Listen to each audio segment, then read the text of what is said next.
Hello friends, मैं हूं राजकमल सैनी। आज फिर आपके साथ, जैसा कि हमने अपनी पिछली क्लास में पढ़ा था, एक तो हमने पढ़ा था दो की भाजकता का नियम।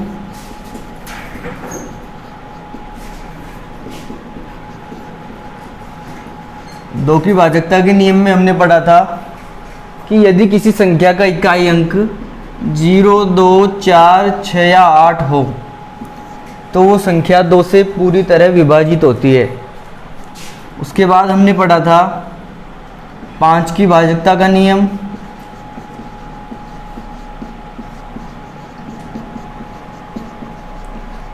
ये नियम क्या था? इस नियम के अनुसार यदि इकाई अंक 0 या 5 है, यदि किसी भी संख्या का इकाई अंक 0 या 5 है तो वो संख्या 5 से पूरी तरह विभाजित होती है। उसके बाद हमने पढ़ा था 10 की भाजकता का नियम। 10 की भाजकता का नियम क्या था? इस नियम के अनुसार यदि इकाई अंक 0 है तो वो संख्या 10 से विभाजित होती है। उसके बाद हमने पढ़ा था 3 की भाजकता का नियम।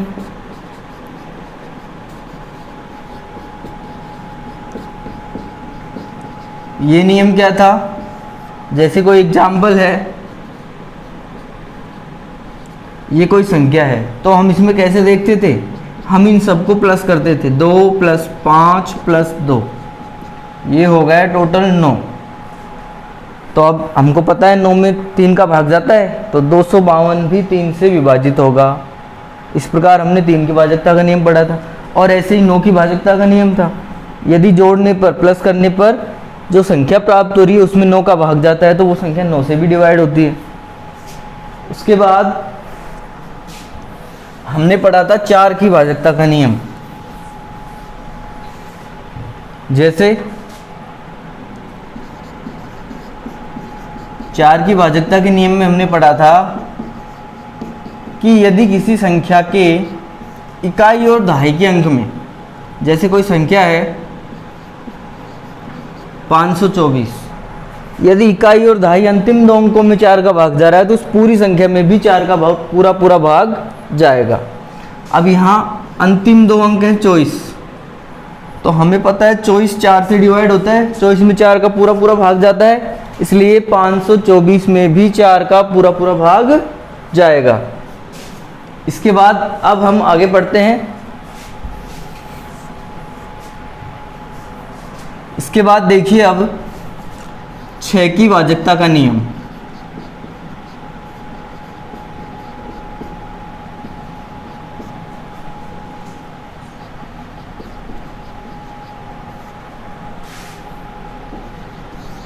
अब हम पढ़ रहे हैं 6 की भाजकता का नियम। देखिए 6 की भाजकता का नियम क्या है? यदि किसी संख्या में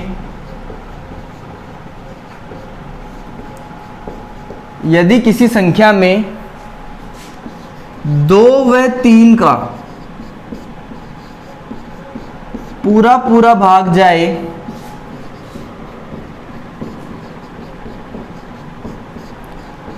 तो उस संख्या में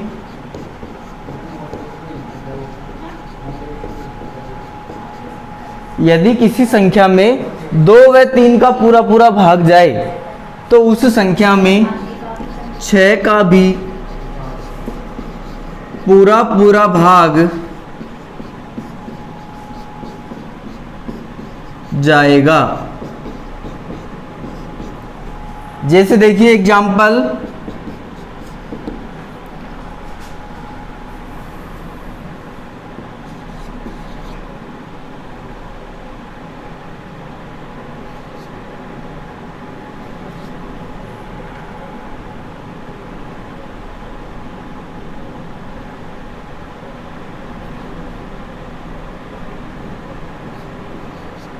ये कोई संख्या है हमारे पास 3,84,312। इस संख्या में हमें ये पता लगाना है कि क्या ये संख्या 6 से विभाजित होगी, क्या ये संख्या 6 से पूरी तरह विभाजित होगी। तो देखिए क्या करेंगे, हम पहले ये पता लगाएंगे कि क्या ये संख्या 2 से विभाजित होगी। फिर उसके बाद ये पता लगाएंगे कि क्या ये संख्या 3 से विभाजित होगी। तो देखिए इकाई अंक देखेंगे, हमने 2 की भाजकता का नियम पढ़ा है। यदि किसी संख्या का इकाई अंक 0, 2, 4, 6 या 8 हो तो वो संख्या 2 से पूरी तरह विभाजित होती है। अब यहाँ देखिए इकाई अंक 2 है, इसलिए ये संख्या 2 से तो विभाजित होगी, ठीक है। उसके बाद 3 की भाजकता का नियम क्या है, हम सभी अंकों को जोड़ते हैं। 3 + 8 + 4 + 3 + 1 + 2, देखिए जोड़ते हैं इनको। 3 और 8 11, 11 और 4 15, 15 और 3 18, 18 और 1 19, 19 और 2 21 होते हैं। तो देखिए बताइए कि क्या 21 में 3 का भाग जाएगा? बिल्कुल जाएगा, 3 7 21 होता है, यानी ये संख्या 3 से भी पूरी तरह विभाजित है। अब हमारा नियम क्या है, यदि किसी संख्या में 2 व 3 का पूरा पूरा भाग जाए तो उस संख्या में 6 का भी पूरा पूरा भाग जाएगा। हमने चेक कर लिया, यहाँ पर 2 का भी भाग जा रहा है और 3 का भी जा रहा है, तो यानी यहाँ पर 6 का भी पूरा पूरा भाग जाएगा। एक और एग्जाम्पल देखिए,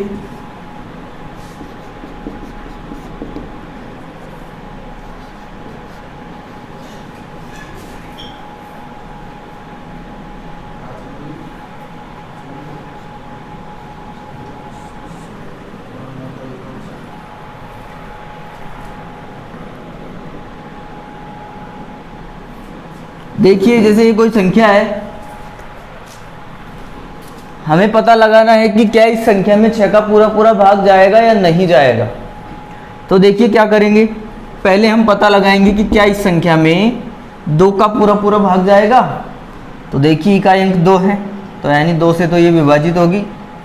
उसके बाद 3 के लिए क्या करेंगे, अब हम इन सबको सब अंकों को जोड़ देंगे। 8 + 7 + 2 + 2 + 2 जोड़ दें, देखिए कितने हो गए, 8 और 7 15, 15 और 2 17, 17 और 2 19, 19 और 2 21, और हमें पता है 21 में 3 का भाग जाता है, तो इस संख्या में 87,222 में भी 3 का पूरा पूरा भाग जाएगा, यानी ये संख्या 3 से भी विभाजित होगी। अब जब 2 से और 3 से विभाजित हो रही है तो ये 6 से भी विभाजित होगी। क्लियर? ये था 6 की भाजकता का नियम। ये जो चीजें हम पढ़ा रहे हैं ये बहुत ही इंपॉर्टेंट है और कंपटीशन एग्जाम में भी बहुत काम आती है।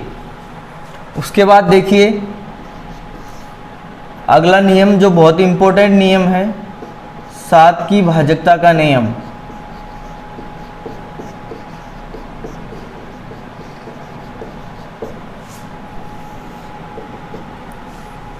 देखिए 7 की भाजकता का नियम हम लिख रहे हैं बोर्ड पर। सबसे पहले हम क्या करते हैं, दी गई संख्या के इकाई अंक का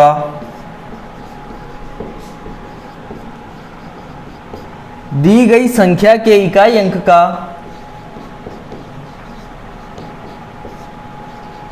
दो गुना करके, दी गई संख्या के इकाई अंक का 2 गुना करके शेष संख्या में से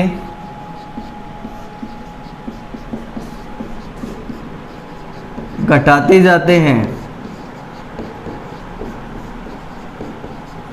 दी गई संख्या के इकाई अंक का 2 गुना करके शेष संख्या में से घटाते जाते हैं। उसके बाद देखिए नंबर 2, अंत में प्राप्त संख्या में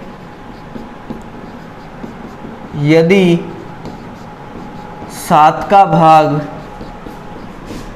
जाए तो वह मूल संख्या भी वह मूल संख्या भी 7 से पूरी तरह विभाजित होगी।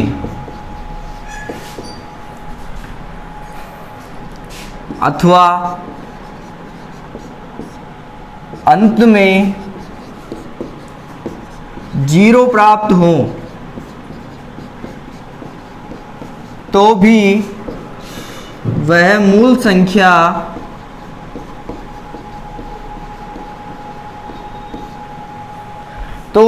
मूल संख्या 7 से पूरी तरह विभाजित होगी। देखिए क्या लिखा है हमने। सबसे पहले जो संख्या हमें दी गई है उस संख्या के इकाई अंक का 2 गुना करके शेष संख्या में से घटाते जाते हैं। उसके बाद अंत में हमको एक छोटी संख्या प्राप्त होगी। उस संख्या में यदि 7 का भाग जा रहा है तो जो संख्या हमें दी गई है उस संख्या में भी 7 का पूरा भाग जाएगा, या फिर अंत में 0 मिल जाए तो भी 7 का पूरा भाग जाएगा। देखिए जैसे एग्जाम्पल,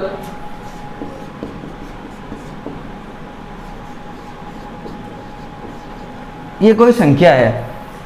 इस संख्या में हमें ये पता लगाना है कि क्या ये संख्या 7 से पूरी तरह विभाजित होगी। तो देखिए क्या करेंगे, दी गई संख्या के इकाई अंक का 2 गुना करके, दी गई संख्या का इकाई अंक क्या है, दी गई संख्या का इकाई अंक 6। इस संख्या का इकाई अंक क्या है, 6 है। इकाई अंक हमारे पास 6 का हम 2 गुना करेंगे। 2 गुना मतलब 2 से गुणा कर देंगे 6 को 2 से गुणा करेंगे तो हमें मिलेगा 12। ठीक है। अब इस 12 को जो संख्या हमारे पास बच गई, इकाई अंक तो हमने हटा लिया वहाँ पर, अब जो हमारे पास शेष संख्या बच गई, ये संख्या हमारे पास शेष बच गई। शेष संख्या में से इकाई अंक का 2 गुना करके घटाते हैं। तो 2 गुना कर लिया हमने 12 को हम घटा देंगे। घटाते हैं, देखिए 5 में से 2 गए तो 3 और 9 में से 1 गया तो 8 और ये 4 के 4। अभी भी हमें पता नहीं है कि 7 का भाग जाएगा नहीं जाएगा। उसके बाद फिर से यही प्रक्रिया करेंगे हम। अब जो संख्या हमें प्राप्त हुई है उस संख्या का इकाई अंक देखेंगे क्या है, इकाई अंक 3। अब इकाई अंक हमको मिल गया 3 का 2 गुना कर देंगे, ये हो गया 6। शेष संख्या क्या रह गई अब 48। शेष संख्या में से घटा देंगे 6 को। अब हमको मिल रहा है 2 और 4, ये हो गई 42। अब हमें पता है 42 में 7 का भाग जाता है, 7 छक्के 42। लेकिन आगे भी हम कर सकते हैं। देखिए इकाई अंक 2, इकाई अंक 2 का 2 गुना करेंगे हम, 2 गुना होगा 4 और शेष संख्या रह जाएगी 4 में से 4 को घटाएंगे तो हमें मिलेगा 0। और हमने लिखा है यदि अंत में 0 प्राप्त हो तो भी वह संख्या 7 से पूरी तरह विभाजित होगी। इसलिए ये जो संख्या है 4956, ये संख्या 7 से पूरी तरह विभाजित होगी। मेरे ख्याल से क्लियर हो गया होगा। एक और एग्जांपल देखते हैं।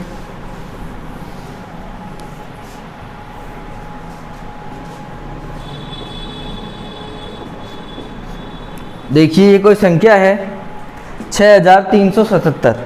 इस संख्या में हमें ये पता लगाना है कि क्या ये संख्या 7 से पूरी तरह विभाजित होगी या नहीं होगी।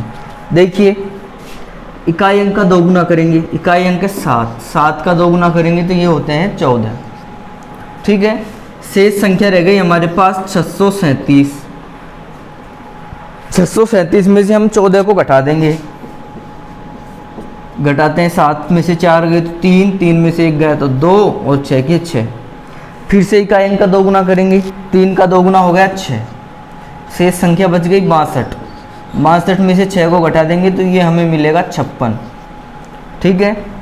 उसके बाद देखिए अब हमें पता है कि 56 में 7 का पूरा भाग जाता है। 7 का पहाड़ा जब हम 8 बार बोलते हैं तो 56 आता है। तो इसका मतलब 6377 में भी 7 का पूरा भाग जाएगा। अब क्लियर हो गया होगा। एक एग्जाम्पल और देखते हैं। देखिए जैसे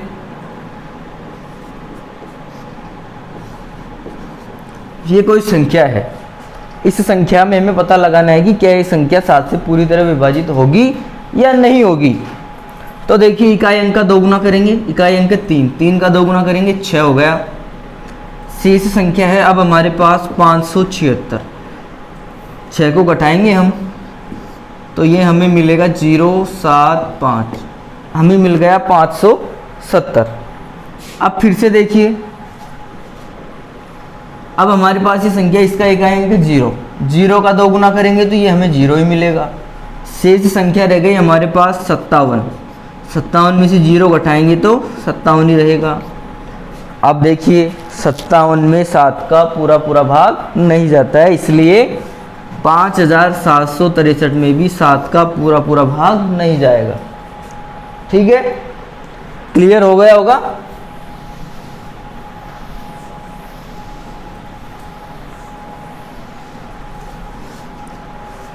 अब देखिए 7 की भाजकता के नियम के बाद 8 की भाजकता का नियम।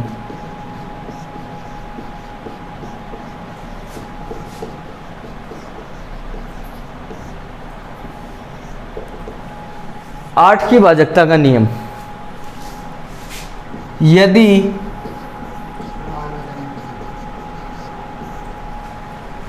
यदि किसी संख्या के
देखिए, यदि किसी संख्या के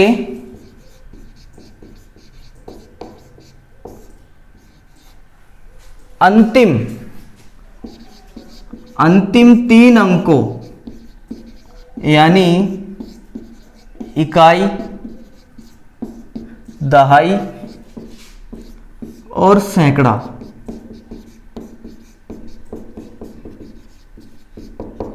में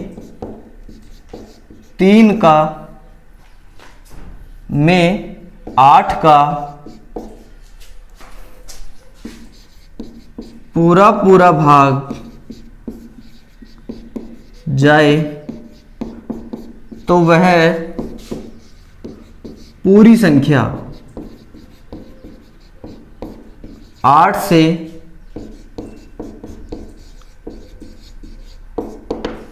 पूर्णतः विभाजित होगी, चाहे संख्या कितनी भी बड़ी हो।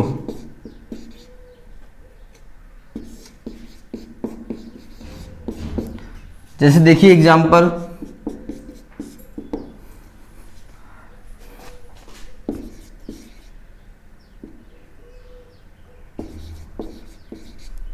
ये कोई संख्या है 36,824। हमें केवल अंतिम 3 अंक देखने हैं, इकाई, दहाई और सैकड़े वाले। ये हैं अंतिम 3 अंक। इन अंतिम 3 अंकों में हमें देखना है कि क्या अंतिम 3 अंकों में 8 का भाग जा रहा है। तो देखिए चेक करते हैं। 8 एकम 8, 2 उतारेंगे, भाग नहीं जा रहा, 0। 4, 8 तिया 24। यानी अंतिम 3 अंकों में 8 का पूरा पूरा भाग जा रहा है। इसका मतलब ये जो पूरी संख्या है 36,824, ये भी 8 से विभाजित होगी, ये भी 8 से विभाज्य होगी। ठीक है, एक और एग्जांपल देखिए।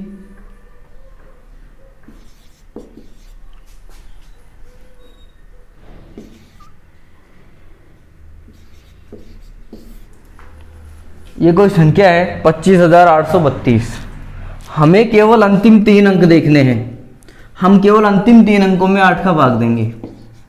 देखिए 8 एकम 8, 0 बचा, 3 उतारेंगे, भाग नहीं जा रहा, फिर 2 उतारेंगे, 8 चौक 32, यानी अंतिम 3 अंक 8 से विभाजित हो रहे। इसका मतलब पूरी संख्या भी 8 से विभाजित होगी। अब चाहे ये संख्या कितनी भी बड़ी हो, इतनी बड़ी संख्या हो तो भी 8 से विभाजित होगी। ठीक है, यह है 8 की भाजकता का नियम।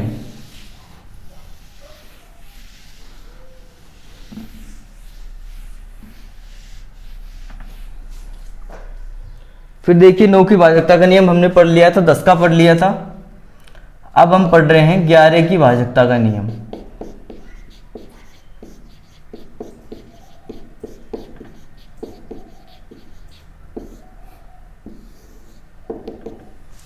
देखिए 11 की भाजकता का नियम क्या है। सबसे पहले सभी सम स्थानों पर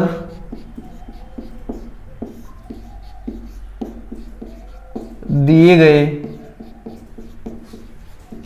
अंकों का योग करते हैं।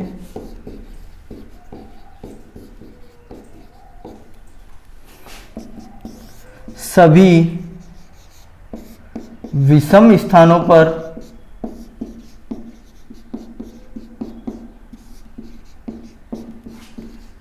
दिए गए अंकों का योग करते हैं, यानी सम और विषम स्थानों पर दिए गए अंकों का योग करते हैं। उसके बाद बड़ी संख्या में से छोटी संख्या को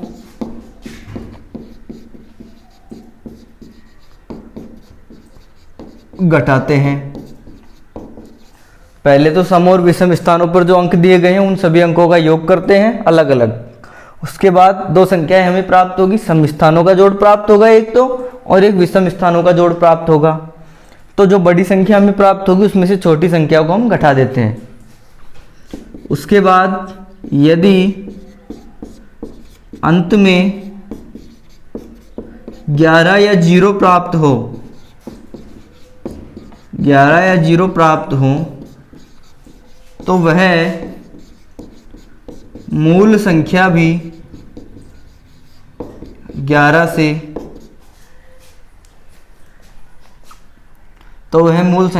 से पूर्णतः विभाजित होगी।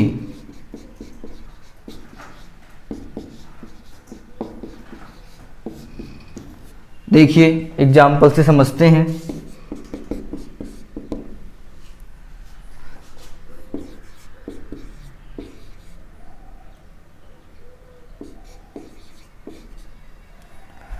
एक एग्जाम्पल के माध्यम से हम समझते हैं। ये संख्या है हमारे पास 3,52,781। इसमें हमें ये पता लगाना है कि क्या ये संख्या 11 से पूर्णतः विभाजित है या नहीं है। तो देखिए क्या करेंगे, पहले तो सम स्थानों पर जो अंक दिए गए हैं उनका योग करेंगे। सम का मतलब दूसरे स्थान पर, फिर चौथे स्थान पर और फिर छठे स्थान पर। दूसरे स्थान पर दिया गया है 5 प्लस चौथे स्थान पर दिया गया है 7 प्लस छठे स्थान पर दिया गया है 1। जोड़ेंगे इनको, 5 और 7 12, 12 और 1 13। उसके बाद जो विषम स्थानों पर हमें अंक दिए गए हैं उन्हें हम जोड़ेंगे। विषम स्थान मतलब पहले स्थान पर, तीसरे स्थान पर और 5वें स्थान पर। 3 प्लस 2 प्लस 8 ये जोड़ेंगे कितने हो गए, 3 और 5 8, 3 और 2 5, 5 और 8 13। अब हमारे पास दोनों ही संख्या 13 प्राप्त हो रही है, तो 13 में से हम 13 को घटा देंगे तो हमें मिलेगा 0। हमने यहाँ लिखा है यदि अंत में 11 या 0 प्राप्त हो, हमें 0 प्राप्त हो रहा है, इसका मतलब ये संख्या 3,52,781 11 से पूर्णतः विभाजित होगी, 11 से विभाज्य होगी। एक और एग्जाम्पल देखते हैं।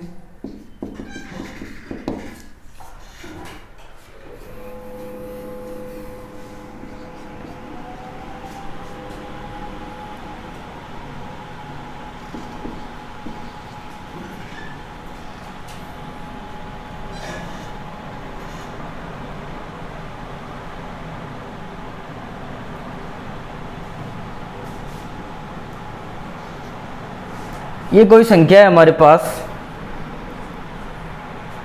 इस संख्या में हमें ये पता लगाना है कि क्या यह संख्या 11 से पूर्णतः विभाजित होगी या नहीं होगी। देखिए पहले तो सम स्थानों के अंकों को जोड़ेंगे, 5 2 और 4, 5 + 2 + 4 जोड़ते हैं, 5 और 2 7 हो गए, 7 और 4 11 हो गए।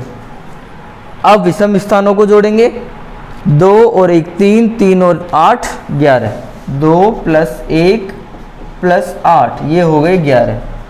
घटा देंगे 11 से 11, हमें मिल गया 0। इसका मतलब ये जो संख्या है 2,51,284, ये संख्या 11 से पूर्णतः विभाजित होगी। समझ में आ गया होगा। अब देखिए हम कुछ सवाल करते हैं, भाजकता के नियम पर आधारित कुछ सवाल करते हैं।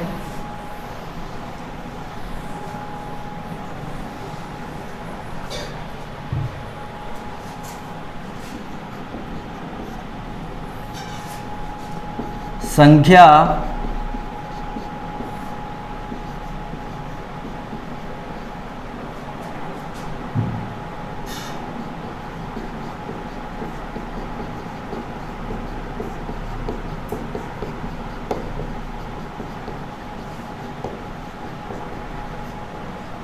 देखिए हमने 11 तक भाजकता के नियम पढ़े हैं, तो हमें पता लगाना है कि 11 तक ये संख्या जो है किस किस संख्या से विभाजित होगी। तो देखिए हमारे पास संख्या है 2256। पहले हमें पता लगाना है कि ये 2 से विभाज्य होगी या नहीं। तो देखिए किस किस से ये विभाज्य होगी वो हम लिखते जाएंगे।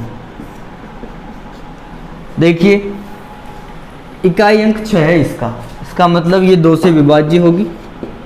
उसके बाद हम इन सबको जोड़ेंगे। 3 की भाजकता के नियम के लिए हम क्या करते हैं, सभी अंकों को जोड़ते हैं। 2 और 2 4, 4 और 5 9, 9 और 6 होते हैं 15। इसका मतलब 15 जब 3 से विभाजित है तो ये भी विभाजित होगी, और यदि 15 3 से विभाजित नहीं है तो ये भी 3 से विभाजित नहीं होगी। लेकिन हमें पता है 15 में 3 का पूरा पूरा भाग जाता है, इसलिए इस संख्या में भी 3 का पूरा पूरा भाग जाएगा। 4 की बात करें, 4 की भाजकता का नियम हमने पढ़ा है कि यदि अंतिम 2 अंकों में 4 का भाग चला जाए तो उस पूरी संख्या में भी 4 का पूरा पूरा भाग जाएगा। अंतिम 2 अंक है 56, 56 में हम 4 का भाग देंगे, 4 एकम 4, 1 बचा 6 उतारेंगे, 4 चौकी 16, यानी अंतिम 2 अंक 4 से पूरी तरह विभाजित है, तो ये पूरी संख्या भी 4 से विभाजित होगी। उसके बाद 5 की बात करते हैं। हमने 5 की भाजकता का नियम पढ़ा है कि यदि किसी संख्या का इकाई अंक 0 या 5 हो तो वो संख्या 5 से विभाजित होगी, लेकिन यहाँ इकाई अंक 0 या 5 नहीं है, तो ये संख्या 5 से पूरी तरह विभाजित नहीं होगी। उसके बाद 6 की बात करते हैं। 6 की भाजकता का नियम क्या था, यदि कोई संख्या 2 या 3 से विभाजित हो रही है तो 6 से विभाजित होगी। 2 या 3 से विभाजित हो रही है, इसका मतलब 6 से भी विभाजित होगी। अब 7 की बात करते हैं। 7 की भाजकता का नियम हमने अभी अभी पढ़ा है, इकाई अंक का 2 गुना करके शेष संख्या में से घटाते जाते हैं।